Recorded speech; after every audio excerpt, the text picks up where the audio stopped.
Why avoidance fear? Growth more than loss.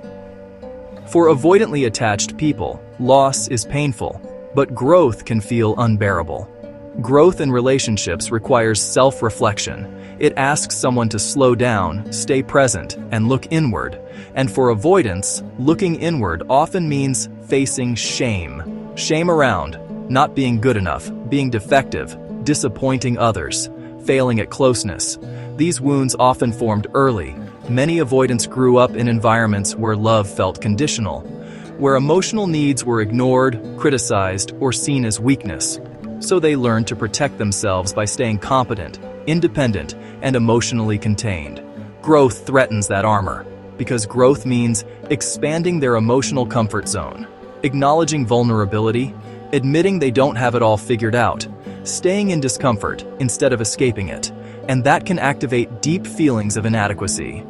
So instead of looking inward, avoidants often project outward. They begin to think, this isn't the right person. We're too different. With the right partner, this would be easy. This belief protects them from shame.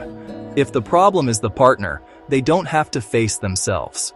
Avoidants often idealize a future relationship where intimacy feels effortless, not realizing that effortlessness usually comes from avoidance, not compatibility. When growth is required, distraction feels safer. They may turn to novelty, new partners, new goals, new environments. Not because they're careless, but because distraction helps them avoid emotional exposure. Loss feels familiar. Growth feels destabilizing.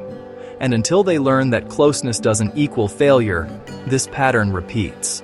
For the partner left behind, it's important to know, you weren't too demanding. You weren't incompatible. You were simply present enough to invite growth. And someone who fears growth more than loss isn't choosing clarity. They're choosing protection. Real intimacy begins where avoidance ends.